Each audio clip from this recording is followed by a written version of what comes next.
wonderful and very timely and true response to the thing. The topic.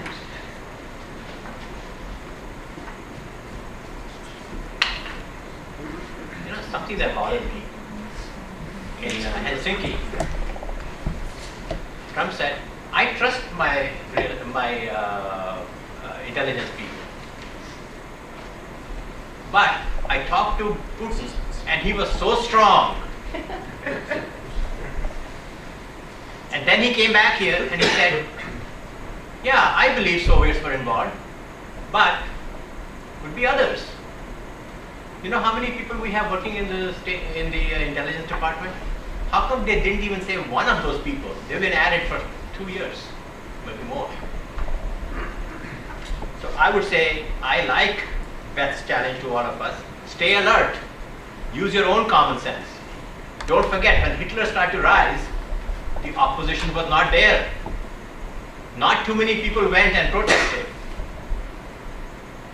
Start with that as one idea. Next speaker, Al Davis. Al, who's your evaluator is Peter Fordham. Peter, could you tell us what Al is going to talk about and rest of it, what you're going to watch? Sure. I'll read Al's note to me. It says, "I'll be doing the Pathways Icebreaker." I think that's still true, right? Mm-hmm. Okay. And here's what the manual says. Write and deliver a speech about any topic to introduce yourself to your club. Your speech may be humorous, informational, or any other style that appeals to you. The title is Genetics Loads the Gun, Lifestyle Pulls the Trigger, and it's 4 to 6 minutes. Thank you. Al. Thank you. I forgot my name tag. I'll do that right now.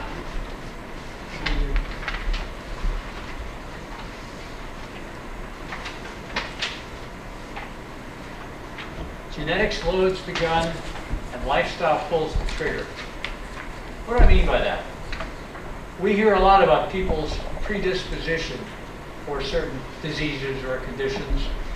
And I would argue that because diabetes is rampant in my family, my father had it, almost everybody on his side of the family had it, that by that logic, I should have diabetes.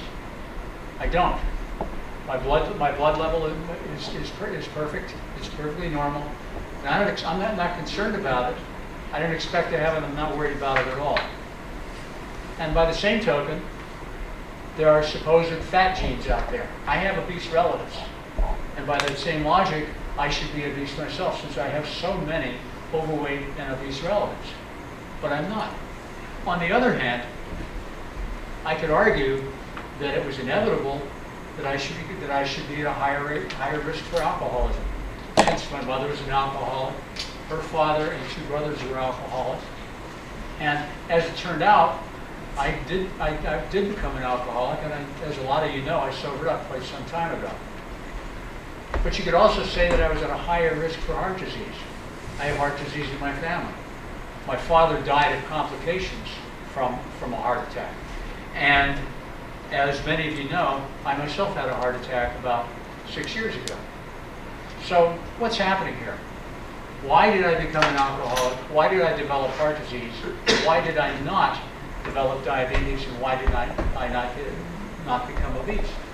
Well, backing up a bit, at one point in my life I was overweight. Not obese, but I was overweight. And if I still were overweight, I probably would have type 2 diabetes right now. That's assuming I was still alive. Did I inherit fat genes from my family? Heart disease genes? Well, perhaps, but I would argue, on the other hand, what I really inherited was food choices, food preferences, and recipes.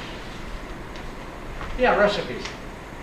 We typically eat now, as adults, what we ate when we were children at home. When I was a kid, I ate a lot of hamburgers and hot dogs and French fries and meat and steak and the same sort of thing that most of us do. Ate a lot of junk food, fast foods. In other words, the standard American diet. I didn't even have pizza until I was a senior in high school. I never had chopped liver. And I didn't have Chinese food until after I graduated from high school. So as an adult, I had a preference for meat, for fish and cheese, and again, the standard American diet. But even though as I got older and after I stopped drinking, I continued to have a preference for this kind of food, but I did add some vegetables. I always liked vegetables, so I added vegetables to what I ate. And I figured that eating moderately was the key to long-term health. I later found out that this notion of moderately eating this sort of thing is a fallacy, by the way. It's definitely a fallacy. And had I known at that time, when I was younger, that heart disease could not only be prevented, but reversed, I could have saved myself a whole lot of difficulty. Getting back to fat genes again, you can argue that perhaps there is such a thing as fat genes that predispose people to obesity. Well, if you're making that kind of argument, I would encourage you to look back at movies made in the United States 75 years ago and point out to me those people that have the fat genes. They're not there. They simply are not.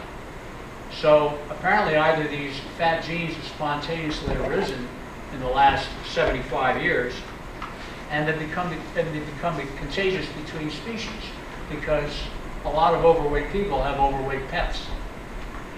Now, I'm simplifying this whole discussion, obviously, to make a point.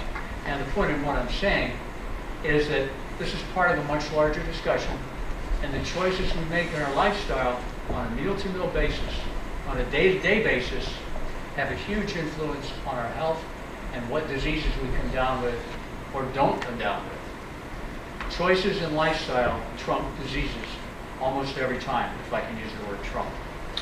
We can eat to live, or we can live to eat. What we eat at every meal and every day is literally a life or death decision. And everything counts. One medical doctor, Michael Greger, a specialist in the areas of nutrition and health, estimates that only 5 to 10% of chronic diseases are caused by genes. The rest are by lifestyle choices. What this means is that disease, non-infectious disease, is mostly optional and mostly self-inflicted. This includes not only the diseases that I've mentioned, but lung cancer, as you know, breast and prostate cancer, erectile dysfunction, bet you didn't know that, it's true, diverticulitis, kidney disease, arthritis, depression, many forms of mental illness, to naming only a few. And erectile dysfunction, by the way, is symptomatic, is an early indicator of heart disease. I would encourage you, before you dismiss what I'm saying as the ravings and ramblings of an old health nut, to watch a movie called Forks Over Knives. I put into practice what that movie says, and it totally changed my life and transformed my health. And if you make those steps that I did and are willing to make some changes, it can do the same for you. Genetics or no genetics.